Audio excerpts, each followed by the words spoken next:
감마선 폭발은 우주 멀리 떨어진 은하에서 발생하는 엄청난 에너지의 폭발입니다. 이 폭발로 인해 감마선, 즉 매우 강력한 에너지를 가진 빛의 한 종류가 발생합니다. 감마선 폭발을 일으키는 전체를 감마선 폭발체라고 부릅니다. 감마선 폭발은 우주에서 일어나는 전자기 복사 현상 중 가장 밝은 현상 중 하나인데요. 폭발의 지속 시간은 매우 짧은 10mCh에서부터 몇 시간까지 다양합니다. 감마선 폭발이 끝난 후에는 감마선보다 파장이 긴 빛, 즉 X선, 자외선, 그리고 가시광선 등이 잔광으로 남아 오랫동안 볼 수 있습니다. 이 감마선 폭발은 우주에서 일어나는 가장 밝은 사건 중 하나로 이를 통해 우리는 우주의 신비로운 현상들에 대해 더 많이 알 수 있습니다. 그렇다면 감마선 폭발은 어떻게 발생할까요? 대부분의 감마선 폭발은 거대한 별들이 말기에 이르러 폭발하는 과정에서 발생합니다. 이 별들은 초신성이나 극초신성으로 변하며 그 결과로 중성자별, 쿼크별 또는 블랙홀이 형성됩니다.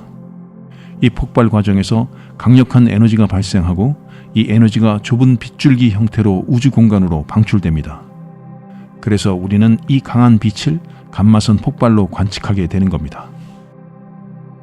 일부 감마선 폭발은 초신성 폭발이 아니라 두 개의 중성자별이 충돌하거나 융합하여 발생하는 것으로 보입니다. 이러한 융합이 일어날 때 별의 껍질과 핵 사이에서 공명 현상이 발생합니다. 이 과정에서 강력한 조속력이 별의 껍질을 찢어버려 폭발을 일으키는 주요 원인이 되는 것 같습니다. 감마선 폭발은 우주에서 가장 강력한 복사선 중 하나이며 이 과정에서 우주의 심오한 비밀이 숨겨져 있습니다. 감마선 폭발은 대부분 지구로부터 엄청나게 멀리 떨어진 곳에서 발생합니다. 그 거리는 최대 수십억 광년에 달할 수 있습니다. 감마선 폭발은 상상할 수 있는 가장 강력한 에너지를 방출합니다. 예를 들어 일반적인 감마선 폭발은 태양이 10억 년 동안 방출할 수 있는 에너지를 단 몇 초 만에 방출할 수 있습니다. 이처럼 엄청난 에너지를 방출하는 이유는 아직도 많은 연구가 필요한 미스터리 중 하나입니다. 감마선 폭발은 매우 드문 현상으로 한 은하에서 몇십만 년에서 몇백 년 만에 한두 번 정도 발생할 수 있습니다. 지금까지 관측된 모든 감마선 폭발은 우리 은하 밖에서 일어난 것으로 확인되었습니다. 하지만 우리 은하 내에서도 비슷한 현상이 관측되었는데 이런 현상은 주로 마그네타와 관련된 영감마선 연속 방출원으로 알려져 있습니다. 만약 우리 은하 내부에서 감마선 폭발이 발생하고 그 축이 지구를 정확히 향한다면 이는 지구상의 생명체에 큰 위험을 초래할 수 있습니다. 특히 대량 절멸을 일으킬 수도 있다고 추측되고 있습니다. 감마선 폭발은 멀리 떨어진 우주에서 일어나지만 우리에게도 중요한 현상입니다. 감마선 폭발은 1960년대 말 미국의 벨라 위성에 의해 처음으로 발견되었습니다. 이 위성은 지구 상공에서 핵실험을 감지하기 위해 설계되었습니다. 1967년 벨라 위성이 지구와 태양이 아닌 다른 곳에서 오는 감마선 섬광을 포착했습니다. 이 섬광들은 핵무기 실험에서 기대되는 패턴과는 달랐지요. 초기에는 감마선 폭발이 어떤 천체에서 오는 것인지에 대한 많은 가설이 제시되었습니다. 가설에는 해성부터 중성자별에 이르기까지 다양한 천체들이 포함되었습니다. 하지만 이러한 가설들을 검증하기에는 당시의 정보가 부족했습니다. 감마선 폭발의 발견은 우주 물리학에 큰 혁명을 가져왔습니다. 1991년 콤프턴 감마선 관측선이 발사된 후 감마선 폭발 위치에 대한 연구가 진전되었습니다. 특히 이 위성에 탑재된 순간적 폭발원 탐색기는 감마선 폭발이 은하 평면이나 은하 중심으로 편향되지 않고 등방적, 즉 모든 방향으로 고르게 분포하여 발생한다는 중요한 정보를 제공했습니다.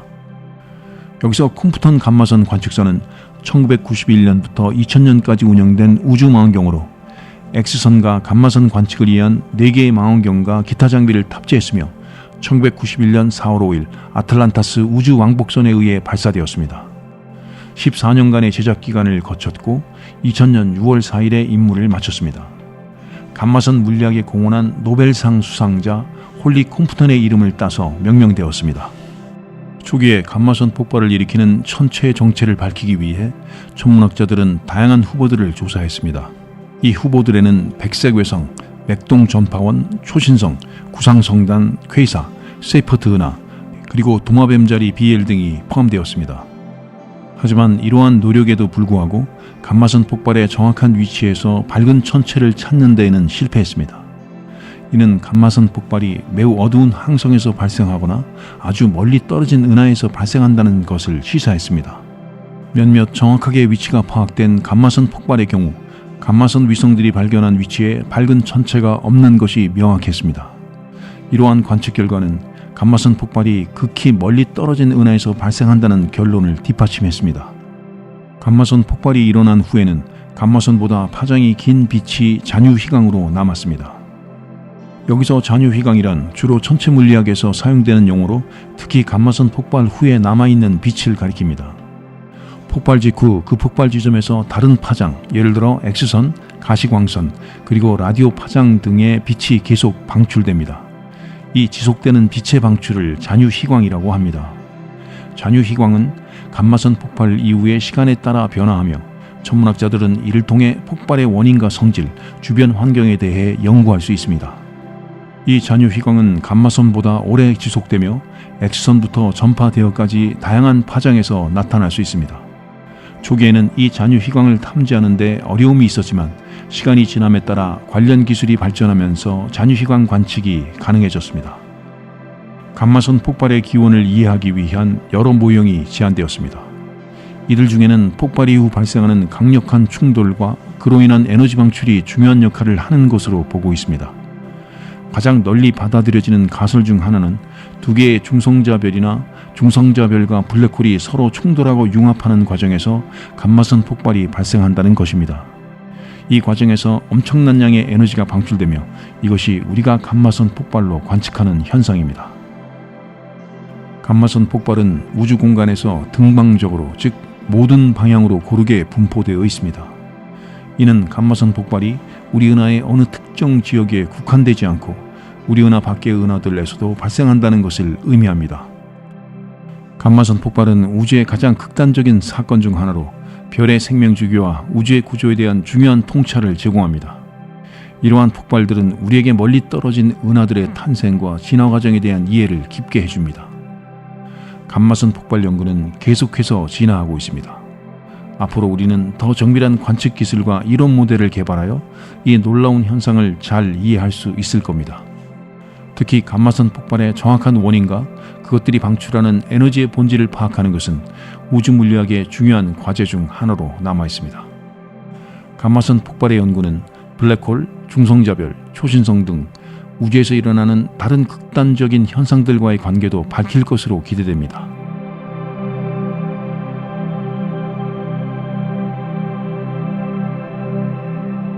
우리 은하의 중심으로 26,000광년 떨어진 곳까지 여행을 떠난다고 상상해 보세요. 우주의 광대한 공간에서 완벽한 관측 지점을 찾아 밤하늘을 바라봅니다. 우주의 깊은 곳을 바라보며 수백만 개의 별들이 펼쳐진 장엄한 광경을 마주합니다. 이 별들 사이로 특이한 어두운 구체가 떠오릅니다. 이 신비로운 대상이 바로 블랙홀입니다. 그 밀도와 힘이 엄청나기 때문에 심지어 빛조차도 그 중력을 피해 벗어날 수 없습니다. 이 특별한 블랙홀은 크기 면에서도 주목할 만하며 우리 태양보다 10배나 더 크고 질량 면에서는 수백만 배나 더 무겁습니다. 천문학자들은 거의 모든 대형 은하에서 블랙홀의 증거를 찾아냈습니다. 이 우주의 거대한 존재들은 태양 질량의 수백만 배, 심지어 수십억 배에 달할 수 있습니다. 이 블랙홀들은 어떻게 형성되었을까요? 어떻게 그렇게 거대한 크기로 성장했을까요?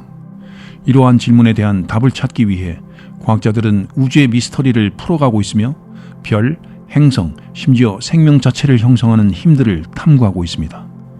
이제 그들은 블랙홀의 생명 주기를 추적하면서 은하들이 마주할 운명에 대한 단서를 찾고 있습니다. 2008년 3월 19일 전 세계 천문학자들은 감마선 폭발을 연구하기 위해 설계된 다목적 우주망원경인 스위프트라는 궤도 관측소로부터 긴급 알림을 받았습니다.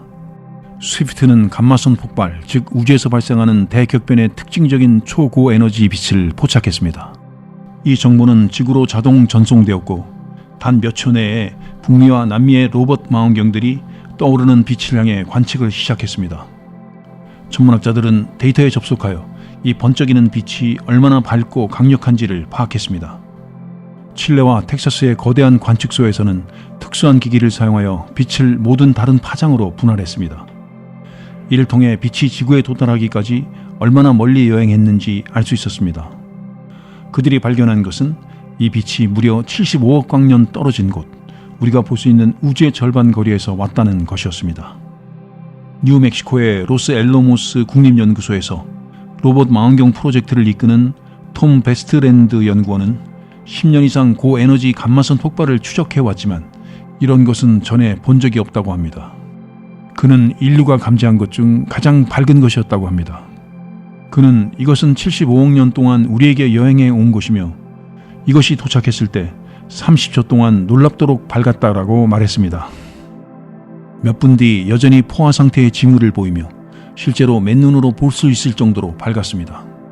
지상 및 우주망원경의 증거를 종합한 천문학자들은 이 번쩍임이 좁지만 강렬한 빛의 빔이며 아마도 블랙홀의 탄생을 알리는 신호일 가능성이 크다고 결론지었습니다.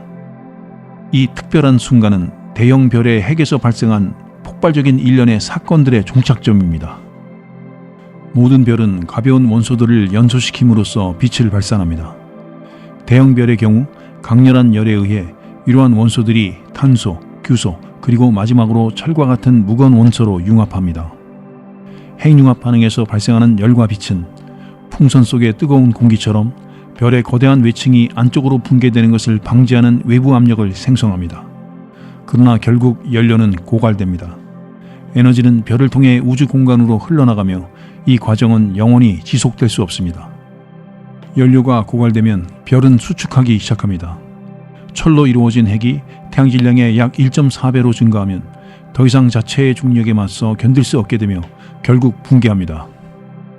일부 경우에서는 물질이 별의 핵에 충돌하면서 강력한 충격파를 생성하고 이 충격파가 되돌아나와 별을 폭발시키기도 합니다. 우리 은하는 이러한 초신성에 흩어진 잔해들로 가득 차 있으며 이는 허블 우주망원경 등으로 볼 수 있습니다. 그렇다면 이 붕괴된 별들의 핵은 어떻게 되는 걸까요? 대형별이 내부적으로 붕괴할 때 그 무게는 핵 속의 모든 원자를 그 핵으로 압축할 정도로 충분합니다. 결과적으로 매우 밀도가 높은 잔열, 즉 중성자별이 탄생합니다. 중성자별의 밀도는 마치 산을 구슬 크기로 압축한 것과 같습니다. 중성자는 엄청난 압력을 견딜 수 있지만 일정한 한계를 넘어서면 결국 아무것도 남지 않게 압축됩니다. 그 순간 블랙홀이 탄생하는 것입니다. 블랙홀은 극도의 중력으로 구성됩니다. 그 질량은 사실상 한 점으로 압축되어 있으며 사건의 지평선이라는 어두운 구체 안에 숨겨져 있습니다. 이 구체는 돌이킬 수 없는 지점입니다. 블랙홀에 빠지는 모든 가스, 별, 행성은 영원히 사라집니다. 블랙홀은 공간과 시간의 영역이며 동시에 검고 텅 빈 곳입니다. 빛이 탈출할 수 없기 때문에 검지만 처음에 그것을 형성한 대상 또는 체계가 완전히 사라져 버렸기 때문에 빈 공간이기도 합니다. 블랙홀이 단순히 매우 조밀한 물질로만 구성되어 있다는 통념은 사실과 다릅니다. 그것은 조밀한 물질에서 생성되었을 수 있지만 그 물질은 완전히 파괴되어 더 이상 존재하지 않습니다. 그럼에도 불구하고 블랙홀은 강력한 유산을 남깁니다. 바로 그것의 중력입니다. 과학자들은 중력을 공간과 시간의 왜곡으로 정의합니다. 예를 들어 행성이 별 주변에서 왜곡된 공간에 갇혀 궤도를 돌게 됩니다. 이는 룰렛의 휠 주변을 도는 공과 같은 원리입니다. 별의 질량이 한 점으로 압축되면 블랙홀은 공간과 시간의 깊은 구멍을 뚫는 것과 같습니다. 블랙홀이 탄생할 때 에너지는 물질의 에너지에서 왜곡된 공간과 시간의 에너지로 변환됩니다. 이는 에너지 형태의 변환이지만 에너지 자체는 보존됩니다. 남아있는 것은 엄청난 에너지를 지닌 왜곡된 공간과 시간입니다. 이 에너지를 통해 블랙홀은 주변 환경에 깊은 영향을 미칠 수 있습니다. 블랙홀을 향해 떨어지는 물질에 의해 방출되는 에너지는 천문학적인 비율에 이릅니다.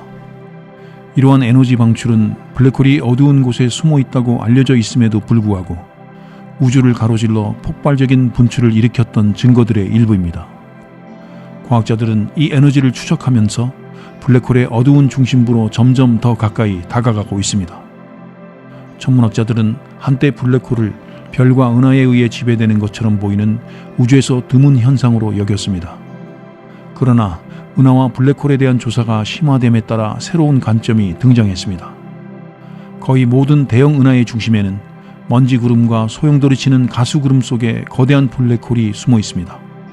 더욱이 은하가 클수록 그 중심의 블랙홀도 클 것이라는 사실은 블랙홀이 은하의 진화와 함께 발전했음을 암시합니다.